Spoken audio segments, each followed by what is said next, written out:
USA से आज के समय जो नंबर्स आ रहे हैं they are absolutely insane. Donald Trump ने इस पूरे इलेक्शन को स्वीप कर दिया है। कमला हैरिस बिल्कुल भी टक्कर नहीं दे पाई डोनाल्ड ट्रंप को। और यहाँ पे आप देख पाओगे अभी के लिए जो काउंटिंग हुई है उसके हिसाब से ये नक्शा बन रहा है यूएसए का। जो स्टेट जो राज्य आपको लाल दिख रहे हैं यहाँ पर ट्रंप या तो लीड कर रहे हैं या फिर जीत चुके हैं। आराम से लग रहा है कि डोनाल्ड ट्रंप प्रेसिडेंट बन जाएंगे। कमला हैरिस बहुत पीछे छूट चुकी हैं। कई इंपॉर्टेंट स्टेट्स कमला हैरिस हार चुकी हैं और अब कोई मिराकल हो जाए तो ही ये अचानक से जीत सकती हैं, जिसके चांसेस बहुत ज़रा कम लग रहे हैं। फनी बात मैं आपको ये दिखाता हूँ, यूएसए में इस बात को लेकर सट्टा लग रहा था कि इलेक्शन कौन जीतेगा, डोनाल्ड ट्रंप या फिर कमला हैरिस। इसके बारे में पॉली मार्केट वेबसाइट पर लंबे समय से सट्टा लगता रहा। कई महीनों से अमेरिकन इस बात को लेकर बैटिंग कर रहे थे, बट फाइनली हमने ये देखा कि आज सुबह 97% जीतने की संभावना बताई जा रही थी ट्रंप की। कमला हैरिस की 3% थी और जब तक मैं ये वीडियो रिकॉर्ड कर रहा हूँ ये परसेंटेज अब 99% पहुंच चुकी है। मतलब कि अमेरिकन सट्टा बाजार या जो भी आप कह लीजिए, इनके पोल्स सब लोग कन्विंसिंगली कह रहे हैं कि ट्रंप ने आराम से ये इलेक्शन जीत लिया है। इसको ऑफिशियली डिक्लेयर करने में थोड़ा टाइम लगेगा, बट मोस्ट प्रॉब्ली ट्रंप आज शाम तक एक स्पीच देंगे जहां पर ये बात स्वीकार कर लेंगे कि हाँ, मैं मोस्ट प्रॉब्ली अमेरिका का अगला प्रेसिडेंट बनने वाला हूँ। और ट्रंप ने देखिए कई मायनों में इतिहास बनाया है। ट्रंप बनेंगे 47th president of United states of America.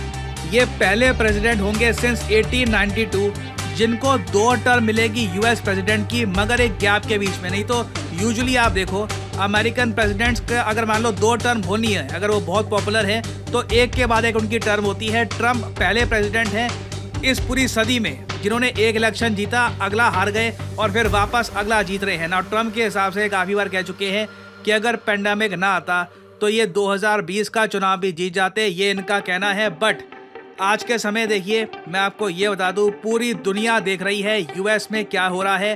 Donald Trump जब पावर संभालेंगे ये क्या क्या करेंगे, क्योंकि जो मैंडेट इनको मिला है, जिस तरीके से लोगों ने इनको वोट किया है, क्लियरली ट्रंप जो भी कह रहे थे लोगों ने हाथों हाथ दिया है।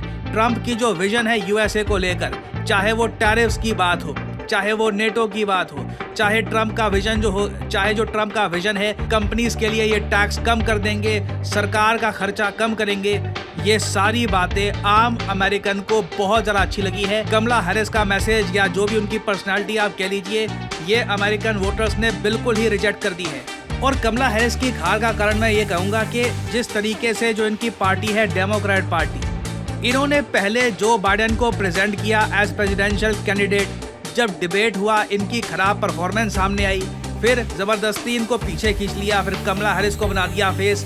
ये देखकर सबको लग रहा था कि ये सही तरीका नहीं है इस इलेक्शन कैंपेन को कंडक्ट करने का। पहले ही इनको डिसाइड कर लेना चाहिए था कि बाइडेन की जगह कोई और या जो भी व्यक्ति होगा ये रिप्रेजेंट करेगा डेमोक्रेट पार्टी को। और आप एक बात नोट करना, जैसे ही ये बात कन्फर्म हो गई थी कि जो बाइडेन 2024 का इलेक्शन नहीं लड़ने वाले, बाइडेन ने सबसे पहला काम ये किया था, ये रैंडमली एक अमेरिका के टाउन में गए, वहाँ पर एक आदमी से उसकी हैट मांगी, उस पर लिखा था ट्रंप। ये वो हैट है, इस पर ट्रंप लिखा है और ये हैट पब्लिक के सामने पहन ली ना। उस वक्त माना जा रहा था कि ये मजाक में कर रहे थे, मगर ये एक बहुत ही इंपॉर्टेंट मैसेज है। देखिए बाइडेन आज भी डेमोक्रेट पार्टी में बहुत ही दिग्गज नेता हैं। क्लियरली इनसे जुड़े हुए जो लॉयलिस्ट लोग हैं इन्होंने कमला हैरिस का सपोर्ट नहीं किया। बाइडेन की एक स्टेटमेंट भी आ गई थी बीच में कि डोनाल्ड ट्रंप के सारे सपोर्टर्स गार्बेज हैं, कचरा हैं। और ये अपने आप में आप लोग समझ सकते हैं बहुत बड़ी मिस्टेक थी ना। क्या बाइडेन ने ये मिस्टेक जानकर करी थी या फिर गलती से इनके मुंह से निकल गया कि ट्रंप के सपोर्टर्स कचरा हैं? क्योंकि आप कुछ भी करिए इलेक्शंस में, जो वोटर्स हैं चाहे किसी के भी वोटर्स हो, उनको भला बुरा नहीं कहना चाहिए कि आप जी कचरा हो, भक्त, तो कुछ भी। मतलब आप अगर ये करोगे तो मोस्ट प्रॉब्ली इलेक्शन हारोगे। तो ट्रंप के सपोर्टर्स देखिए इकट्ठा यहाँ पे आ गए।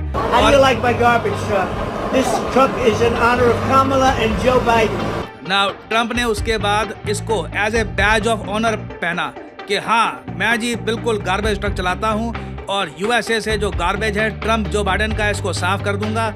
ये एक बहुत ही बड़ा कह लीजिए गिफ्ट दे दिया था जो बाइडेन ने डोनाल्ड ट्रंप। और उस सब के अलावा देखिए डोनाल्ड ट्रंप ने जिस तरीके से एक असैसिनेशन अटेम्प्ट को झेला था, जिस तरीके से मरते मरते ये बचे थे, उससे भी कई अमेरिकन इनके पीछे आ गए थे। और फाइनली ट्रंप ने जो वादे कर रखे हैं अमेरिकन को, याद रखिएगा, ट्रंप ने ये कहा है कि या तो मैं इनकम टैक्स अमेरिकन का बहुत कम कर दूंगा या तो उसको ख़त्म ही कर दूंगा। जो भी पैसा अमेरिकन गवर्नमेंट को चाहिए, देखिए गवर्नमेंट को पैसा क्यों चाहिए, सरकारी कर्मचारियों की पेमेंट करनी है, सैलरीज पे करनी है, पेंशन पे करनी है, सरकार के वेरियस प्रोजेक्ट्स होते हैं, तो इस सब के लिए जो पैसा चाहिए ये टैरिफ से आएगा। ये टैरिफ लगाया जाएगा चाइना पर, यूरोप पर, परहैप्स इवन इंडिया पर, देखना होगा। बट इस सब के बीच में मुझे ये बोलना पड़ेगा कि एक आदमी की जो विजन थी वो कमाल थी। वो आदमी है इलॉन मस्क। आप सोच कर देखिए, आज से 1 साल पहले ट्विटर को परचेज करके एक्स बना देना, उस प्लेटफॉर्म को फिर यूज करना अमेरिकन राइट विंग आइडियोलॉजी को सपोर्ट करने में, रिपब्लिकन पार्टी को सपोर्ट करने में, ट्रंप को वापस लाने में, और उसके बाद ट्रंप का ओपनली सपोर्ट कर देना, बिल्कुल ट्रंप के पीछे लग जाना। समझ लेना कि जो बाइडेन कमजोर लग रहे हैं, डेमोक्रेट पार्टी कमजोर लग रही है, लोग इन्फ्लेशन से तंग आ चुके हैं, लोग यूक्रेन वॉर से तंग आ चुके हैं, लोग इस बात को लेकर गुस्सा हैं कि US billions of dollars Ukraine में क्यों भेज रहा है, जब यूएसए को खुद बहुत सारी इन्वेस्टमेंट की आवश्यकता है। इंफ्रास्ट्रक्चर यूएस का उस लेवल का अब रहा नहीं जैसा एक टाइम पे हुआ करता था। ये सारी बातें इलॉन मस्क ने नोट कर ली, ट्रंप का अंधा सपोर्ट किया, एक गैम्बल खेला। मैं आपको बता दूं, अगर ट्रंप ये इलेक्शन हार जाते, इलॉन मस्क को डेमोक्रेट पार्टी खत्म कर देती, इनकी कंपनीज को और इनको हैवी लॉस होता। बट अब आज के समय आप देख लीजिए, जो इनकी कंपनी है टेस्ला, उसका शेयर लगातार सीधा ऊपर जा रहा है। और इलॉन मस्क प्रीटी मच आप कह सकते हैं दुनिया के one of the most powerful आदमी बन चुके हैं। ये यूएस गवर्नमेंट पे एक स्पेशल विभाग संभालेंगे जो ये बताएगा कि यूएस गवर्नमेंट फालतू का खर्चा कहाँ पर कर रही है। इसमें बताया जा रहा है बहुत सारे सरकारी कर्मचारियों को निकाला जाएगा। ये ऑफ कोर्स कई लोग ये भी कह रहे हैं कि प्रोजेक्ट 2025 के अंडर ये बस ट्रंप का प्लान था और उसको बस एग्जीक्यूट करवाएंगे ये इलॉन मस्क के through. But either way Elon Musk जो चाहते हैं, जहां इनको इन्वेस्टमेंट्स करनी है, जिस मार्केट का एक्सेस चाहिए, आराम से मिल जाएगा। कोई बड़ी बात नहीं है कि टेस्ला को इंडिया का एक्सेस भी आराम से मिल जाए। इंडियन गवर्नमेंट ने भी पहले जो रोक लगा रखी थी ये हटानी पड़े, क्योंकि अब आज के समय इलॉन मस्क डोनाल्ड ट्रंप के कंधे पे बैठे हैं। इलेक्शंस में इन्होंने इनकी बहुत हेल्प करी है और इसका इनाम ऑब्वियसली इनको मिलेगा।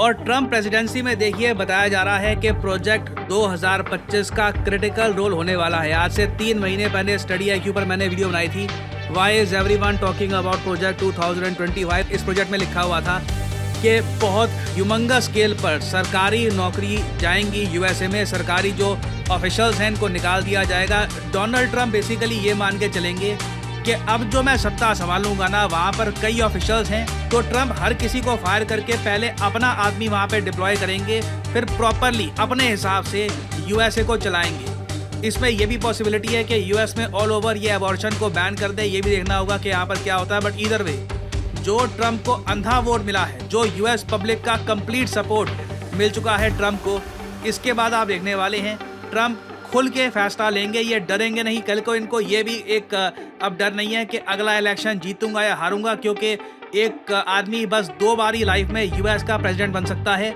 ये ट्रंप की अब आखिरी टर्म होगी और आने वाले 4 साल बहुत ही इंटरेस्टिंग होने वाले हैं।